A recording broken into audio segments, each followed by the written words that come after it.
For those of you that don't know me, I'm really good at PIP of all levels: claim, mandatory reconsideration, reviews, change of circumstances, tribunals. Yeah, I've helped over 100 people win. I don't count those of you on YouTube or people that only help with one thing. It's about mandatory reconsiderations. Mandatory reconsiderations. So I did a guide on mandatory reconsiderations, which is still good. Okay, but I have changed the way I do it slightly. So if you haven't seen it, I did a video where 2 clients came back to me and they had an increase and they were both absolutely entitled to it. Codename Adapting Partners, big shout out. We went to tribunal and they got a reasonable offer and they accepted it before even getting to the tribunal. My other client, codename I've Got Legs, decided not to continue. Now, I say this a lot to people. It's your choice. It's your life. It's your claim. You can ignore everything I say. You know, I could be talking shit.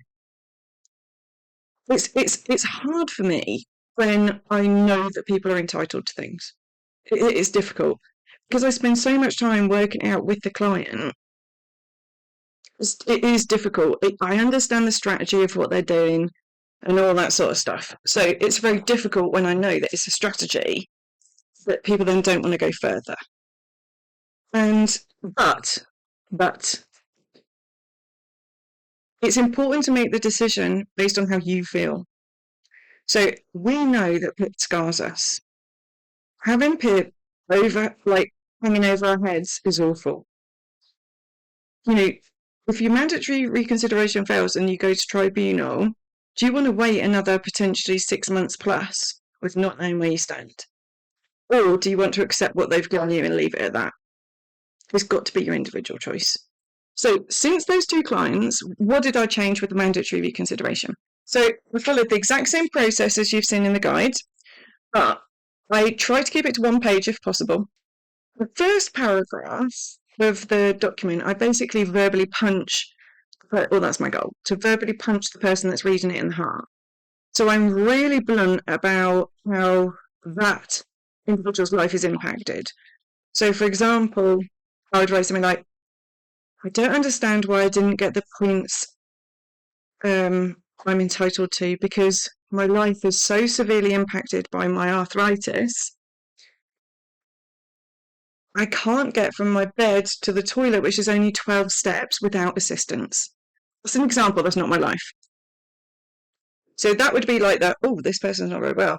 Then instead of doing it in the order of the points, like it goes preparing food, taking nutrition, and it ends on moving around. So I used to always do it in order. Now, the first points that I discuss is the highest one, which quite often is planning a journey. Because I think that they don't like doing it because people can get the mobility car. But for most of us, what we want is to be able to get a blue badge, which can change our lives, which not can totally changes our lives. And most people need the money. Like, a lot of people, London area, it's no good getting a car. They need money for Ubers. They need to use the mobility money, which is for transport. Anyway, so I'd start planning a journey. And then if there's only like 2 pointers, I'd put them in the middle. At the end of it, I'd go for big points again. Okay? It's been working. It's been working. I was going to do a video going, yeah. The last 2 weeks, 2 people have fucking lost again. So I'm like, ah. Oh. Codename PC Ice Cream. Amazing, right? The good thing about him was he enabled me to be really open-minded because I was like, right, wrong. Maybe I'm reading it and they've done PIP trickery and the person's fucked up and that's why they're not doing it. Maybe they wrote something that they're not aware of. I was able to go through all of his information and he recorded his assessment. So it's a big thank you to PC Ice Cream because, I mean, he studied my videos. He has done fucking great. And I don't say that mildly. But he was amazing. He was consistent on the claim form, in the assessment. To be honest, the assessor didn't even try trickery because he was so clear. Life is, aspects of his life, there is no grey area. It's really simple. He doesn't go out on his own. Never. He can't. That's it. There's no grey area. So I thought, They haven't read it. They can't have read it. So we've just simply tweaked his mandatory reconsideration. And when I say tweak, I mean like really tweaked, minor, and submitted it. By the way, adapting partners, I can't remember if I've said already, we literally just submitted their mandatory reconsideration. We didn't change it at all. So that mandatory reconsideration was the dog's bollocks. Easy ice cream was as well, but we did a minor tweak, which I'm not going to go into detail because it's currently in the process, right? Then, code name, my contact lens is in my tea. So with my contact lens in my tea, I started going through it, and then I just started working on the tribunal, and it suddenly hit me that I forgot to ask her if she wants to. I was like, I'm so sorry. She's like, no, I want to. I think for a lot of us, it becomes a matter of principle. It's our lives. We're telling the truth. We're legally entitled to the funding. And when say no, and you are you're self-aware, you understand the points, and you're communicating clearly, it is very unfair that they don't then award you what you're entitled to. So again, all she's doing is telling the truth. That's it. When you go to tribunal, it's different. Okay, they never lie. They don't lie. It's a judge whose reputation is on the line. It's a doctor whose reputation is on the line, and a disability specialist. They follow procedure. Everything is recorded. There is no grey area. So when you go to tribunal, I do treat it differently. Doctor wants to see the evidence before him.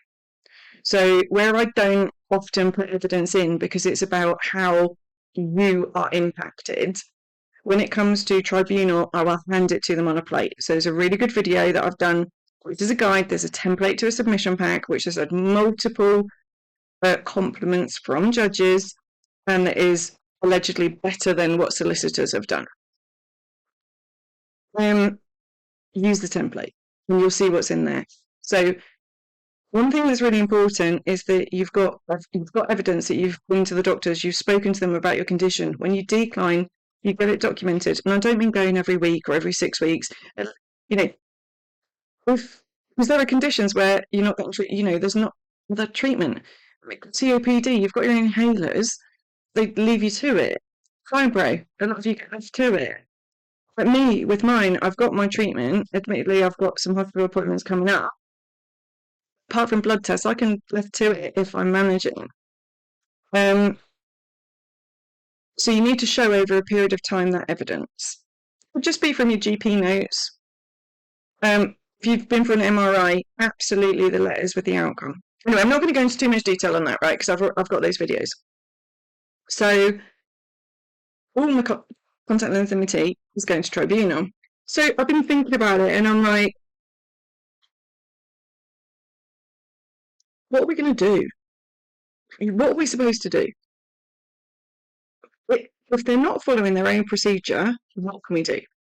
Now, I was wobbling a bit on it because I was like, what the fuck am I supposed to advise people? What am I supposed to do? I have clients booking in with me for mandatory reconsiderations.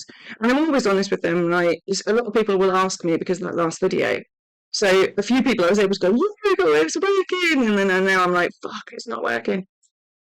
It could be a blip. It could just be one person at the location that's doing it. We don't know. But what's been interesting is every client that's booked the mandatory reconsideration, when I've talked to them about it, they've gone, well, we need to follow procedure. And I've gone, yeah. So we need to do it. And I've gone, yeah. It's not our fault they're not following procedure. We have to do mandatory reconsiderations to get to the next step. And I do think it helps if your mandatory reconsideration is really good. If they haven't read it and you go to tribunal, like for example, adapting partners, we didn't touch that mandatory reconsideration.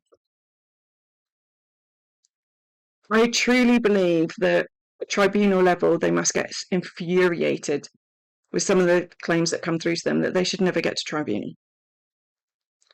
So this is when you go to tribunal, you've got some options. You can select to not be involved for them to look at the documents. I don't advise that. You can select like this online or a phone call or attend in person. So I recommend at minimum doing it online. Now, half of my clients that go through to tribunal, even though I don't offer this service to the public, clients I work with, once I'm with them, I'm with them. I can't just give up on them. You know what I mean? No. So half the clients that go to tribunal, when you submit, and I didn't understand this fully to begin with, so now I do, right? When you submit, DWP have got 30 days to review it and see if they want to change their offer. So I used to do it where I used to submit it and then send the submission pack later. Now that submission pack goes in straight away with the login the tribunal, right? Half of my clients get an offer from DWP within 30 days. Half of them. Of the half that go through, another half of them will get an offer from the tribunal people because they will look at it before it even gets to a judge, and quite often they'll get an offer. I really think that if you have the right submission pack, they're nice to you because they can clearly see they're entitled to it. Another point where I'm like, what do I advise you to do? What do we do? Okay, it's the day after I filmed that video and I've got a solution. So I spent the morning filming the video and I did a few versions of it because I was just getting irritated with myself because I didn't have a solution for you. That day I had two clients, codename Foolish Fool and codename Steward89. Both mandatory reconsiderations. One was less than 6 points. If someone's got less than 6 points, it's a lot harder to do a mandatory reconsideration. And it's a lot for me to figure out, like, why didn't they get it? Where is their life? Like, what is their life? What is their actual points? How, you know, what angle do we take on the appeal? You know, it's difficult. So, and you know, like I said, I explained to the clients about their issues with mandatory reconsiderations that I don't believe they've been read. So I was thinking about it and I thought, right, so codename PC Ice Cream and my contact lens Limity had to then come back to me for us to then go over it and for then to work on the tribunal. So I thought, I'm prepping clients that how far are you willing to take this? You know, are you willing to go to tribunal? Obviously, we don't want to. We just want you to be treated fairly. Because don't forget, the people that I work with, they are not coming to me because they've got a boo-boo. No one's coming to me because they've got tennis elbow. People come to me with severe conditions where their lives are massively impacted by their conditions. You don't spend the money to get access to me for something mild. So I was like, right, how can I help them and you where it's as cheap as possible so that people don't have to worry about coming back to me that they're set up and ready. So this is what we did. Doing a mandatory reconsideration, you know, I know I've said this already, but with codename Adapting Partners, we literally submitted the mandatory reconsideration, right? Tweaked a couple of others. So I thought, and with all my contact lenses in my team, I, as well as doing the tweaks that I said to you earlier about verbally punching them in the heart, do the big points first, I thought, what I need to do is do mandatory reconsiderations so that if DWP don't read it, they are absolutely ready to then submit that to tribunal. So, and it will go in your favour, I'm sure, if it, you know, I said, sorry, it's going through my head so quick, I'm struggling to get it out. You submit your tribunal, DWP have got 30 days to review it and see if they want to change what they said, right? Which happens 50% of the time to my clients. So if you do your mandatory reconsideration and then it appears they haven't read it, which if people are working with me, I know they're entitled to it, horrendously entitled to it. I know exactly where they stand. I've got enough experience to know that I'm right. And I've spent enough time talking to the client to such detail, I am confident they're telling the truth. And that I'm confident that they're telling the truth and entitled to it. So I want the documents to be good enough for them to just submit to tribunal. Every time DWP look at your stuff, it's a different person. So if I'm right, we are right, and they're not reading these mandatory reconsiderations, that when DWP look at it and they're like, shit, they're just going to make an offer. Tribunals are expensive, and the impact to your mental health is big. Not in a good way, right? So okay. We're agreed. So mandatory reconsiderations, our goal now is to make them good enough that you can then simply submit them for tribunal. To do that is photographic evidence. Right. So I've got a video on aids that are appropriate for, I'll put a link above. You need to watch that video. So this is Codename Teen Sleepers. This is how we won his tribunal. Say, for example, you're really struggling with depression. So you need to be able to get your GP records. Do not share them with anyone. When you see these GP records, it's amazing what's in there. And you need to be looking at the tribunal submission, okay? It doesn't need to be as big as that submission, okay? But your medication, no, forget about medication, because that's nice and straightforward, right? And they've already got that in the claim form. But you want to be able to demonstrate how many times you've had to go due to your mental health. If you have got a mental health nurse or a community nurse, a crisis team, anything like that, include evidence. Anyway, look, we're going to shut up. But I think this is enough for us to move forward. So I'm going to do another video. When we'll get these into the system. So it's only been the past 2 weeks that I had 2 clients, because we were winning. So 2 clients. I've still got others in the system that, again, hopefully they win.